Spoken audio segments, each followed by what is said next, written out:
Ini dia kompor kayu 2 mata. Oke guys, kita lagi masak tempe. Nah ini cobek-cobeknya guys. Kita ini bertahan hidup di hutan guys. Ditemani sama kucing. Ya.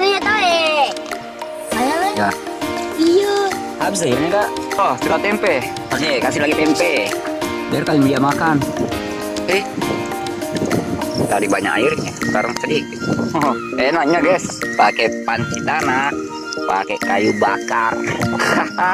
Ini dia kompor saya guys, 2 mata, bukan kompor 1 mata guys.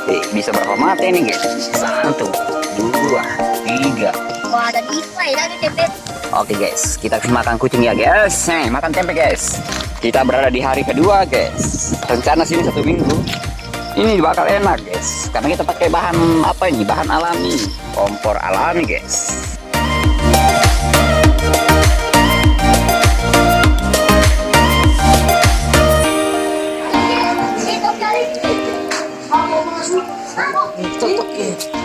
Itu sana.